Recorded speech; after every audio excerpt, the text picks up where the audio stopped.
السلام عليكم ورحمة الله وبركاته. waxaan salaan diiran u dirayaa dhammaan ummadda Soomaaliyeed meel kasta ay joogaan, gaar ahaanna kuwa gobolada Sool iyo Sanaag iyo Cayn, SSC ama Khaatumo. bacda salaan waxaan rabaa ummadda Soomaaliyeed inaan la wadaago warbixin ku saabsan deegaanada Sool iyo Sanaag iyo Cayn oo goosatada gobolada waqooyi ay caadaysteen tan iyo maxaan ku raahdaa burburkii dawladdii dhexe ee Soomaaliyeed 1990 intii ka dambeysay dadka ku nool ama maxaan ku raahdaa goostada gobolada waqooyi ama inta ku fikirka ah biixi iyo maxaan ku raahdaa kooxdiisu waxay caadaysteen inay isu bixiyaan dadka Soomaaliyeed iyo gaar ahaan guud ahaanba adduunka, hadday international communities ka tahay iyo hadday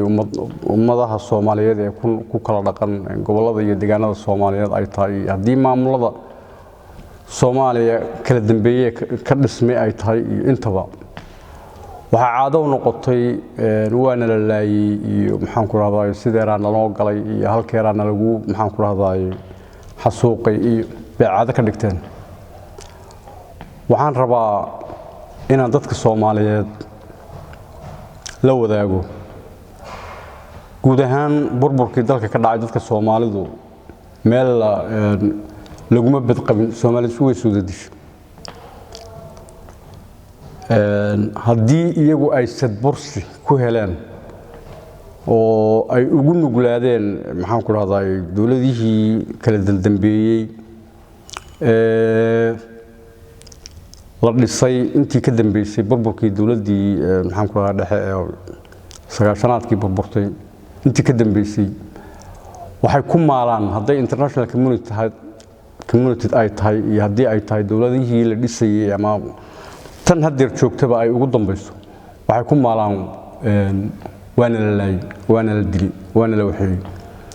taana waxay ku heleen in xuquuq badan oo gobolada Sool iyo Sanaag iyo Cayn ay leedahay in mar walba iyaga xuquuqdii goboladaas ay lahaayeen in maxaan ku raahdaa iyaga lagu naasnuujiyo oo loogu maaragtay dhibriyo. waxaan rabaa inaan markii ugu horeysay anigoo ujeedkaygu uusan ahayn haddii si la dayn waayay in xaqiiqda jirta laga hadlo tan baatili oo in xaqiiqda laga hadlo gobolada Sool iyo Sanaag iyo Cayn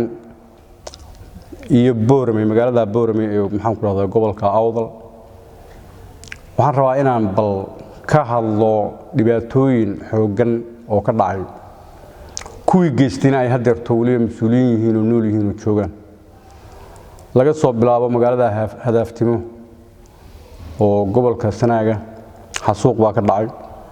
la ogyahay tirada dadkii ku dhimatay, dhicii iyo boobkii ka dhacay magaalada Xudun oo gobolka Sool degmo ka tirsan gobolka Sool ah, dhicii iyo maxaan ku raahdaa dilkii ka dhacay oo la ogyahay tiradooda iyo dadkii maxaan ku raahdaa wax ku soo gaareen ama waalidiintooda ay ku dhimatay ama maxaan ku raahdaa ku dhaawacmay oo tiradooda iyo maxaan ku raahdaa khasaarahoodaba la ogyahay. meesha la yiraahdo Lafaweyne oo ay 91kii maxaan ku raahdaa ka geysteen Somaliland ay ka geysatay xasuuq ka geysatay, qori dheero oo boqolaal qof ay ku dhimatay, Kalshaale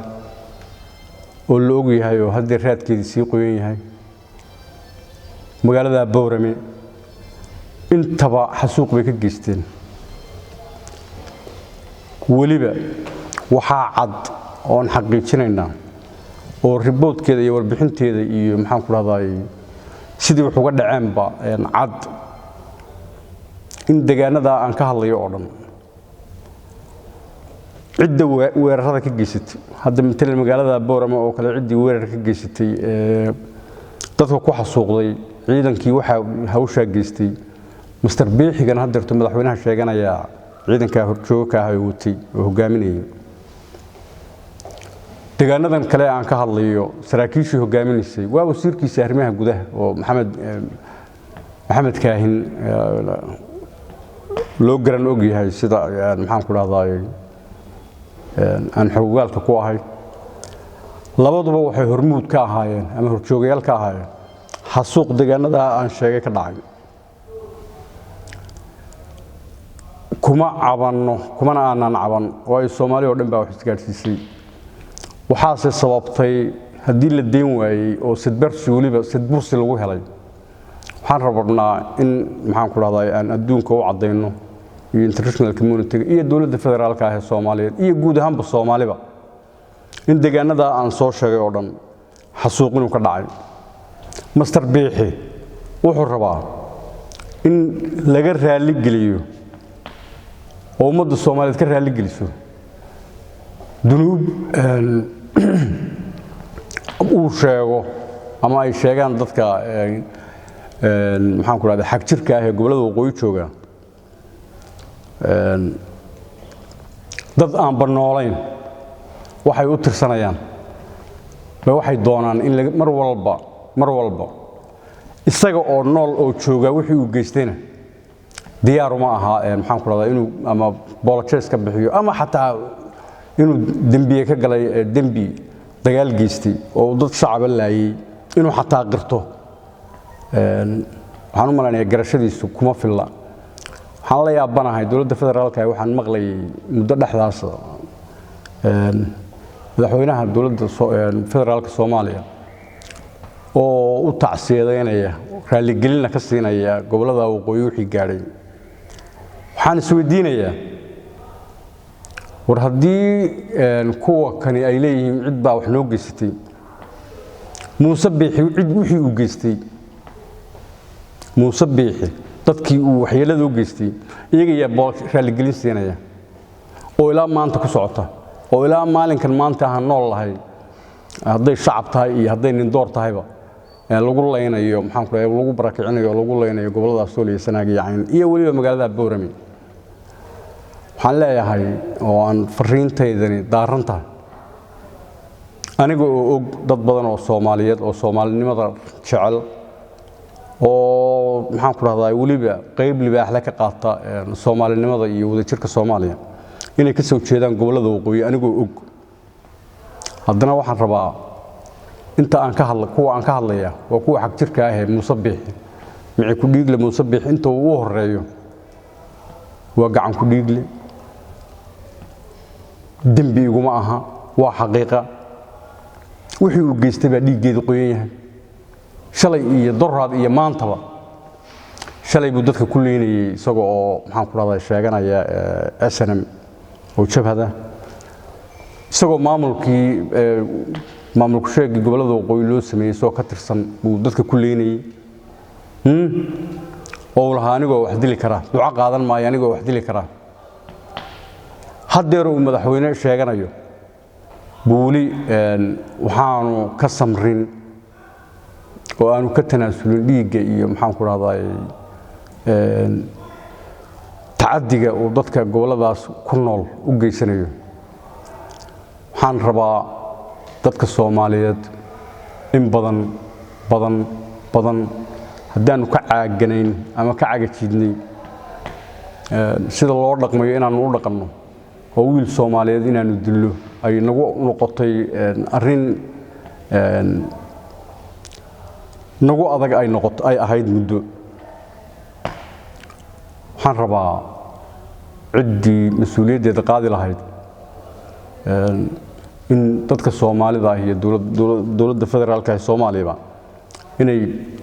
ogaato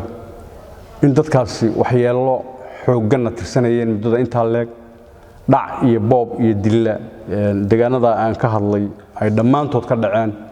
dhammaantoodna ay yihiin wax la wada xaqiijin karo dhammaantoodna ciddii geysatay ay maanta maxaan ku raahday mas'uuliyiin sheeganayso ay joogaan gobolada waqooyi arsidaasi waxaan isleeyahay Soomaalinimaduna kuma jirto mas'uuliyadduna kuma jirto in maalin walba la barariyo oo wax lagu taro oo uu sadbursiniyo ku helo kii dulmiga geystay oo kii madluumka ahaana uu ahaado maalin walba mid maxaan ku rahdaa lagu tacadiyeeyo arrintaas Soomaalinimadana ma dhaqdo waxaan isleeyahay cuqubo ka dhacday gobolada Sool iyo Sanaag yaacin waa dadka Soomaalidu maxaan ku rahdaa ama dawladaheedu ay u degilaayeen oo maalin walba dhibaato iyo qac iyo burbur haddii dulmi meel ka jiro dadka Soomaaliyeedna ay dulmiga daawanayaan ayna rabaan in maxaan ku rahdaa ay iyagu nabadgeliyo iyo dawlad wanaagsan iyo helaan arrintaas isqaban mayso waxaan leeyahay horena waa loo dulmiyay waa loogu tacadiyay gobolada Sool iyo Sanaag ilaa haddeerna tacadigi waa ku socdaayo maxaan ku rahdaa dhibaatadu waa ku socotaa cidda ku haysaana waa Muuse Biixi iyo inta la fikirka ah inkastoo dad badan oo wanaagsan ay ka soo jeedaan gobolada waqooyi haddana inta ku haysaa Muuse Biixi uu hormuudka u yahay uu horjoogaha u yahay ilaa jabhadnimadiisii ilaa maanta uu madaxweyne sheeganayo wixii uu geystay waa mid waliba ay caddahay oo maxaan ku rahdaa xaqiiqdeedii iyo caddaynteedii geed iyo gole iyo goob kastaba lagu xaqiijin karaa lagu caddayn karaa marka ummadda dawladda Soomaaliyeed khaasatan federaalka ee u nugul kuwa dambiilayaasha wala inta mid dambiila loo nugul yahay kii maxaan ku rahdaa uu ku nool yahay maxaan ku rahdaa nolosha dulmiga waxaan isleeyahay dawladnimada Soomaaliyeedna hagaagi mayso waxa meesha laga haystana Soomaali wali ma aanay garan ma ay garan Soomaali wali meesha laga haysto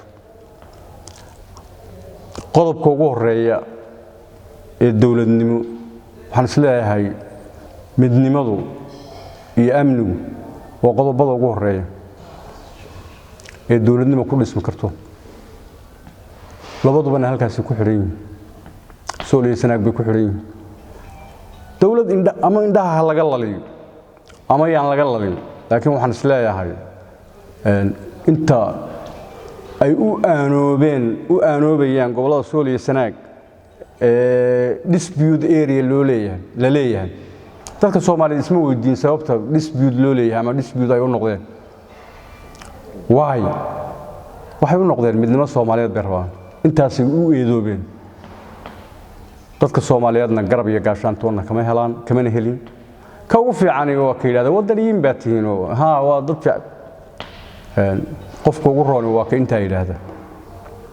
marka waxaan rabaa inaan hadalkayga ku soo gabagabeeyo war dulmiilaha gobolada waqooyi joogay Muuse Biixi uu horjoogaha naftiisa bay yahay inta la bararinayo oo lagu bararinayo wuxuusan xaq u lahayn dawladnimada Soomaaliyeedna waa fogtahay qarnimada Soomaaliyeedna waa fogtahay inta dispute lagu sheegayo kuwii qarannimada iyo midnimada Soomaaliyeed horena ugu soo halgamay hadeerna u taagnaa inta la daawanayo waxaan isleeyahay wax badan baa Soomaali ka sii xumaanaya maalinta ka dambaysa meesha arrintu ku jirtana maba ayda Soomaali maba garanay war halkaas wax ka xun yihiin ilaa halkaa wax ka saxmaana Soomaali waana kala qaarnaanaysaa saasayna kala ahaanaysaa baan isleeyahay anana waa maxaan ku rahdaa kulli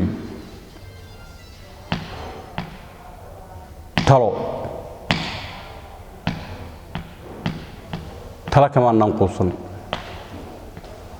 كما ننقصن السلام عليكم ورحمة الله وبركاته.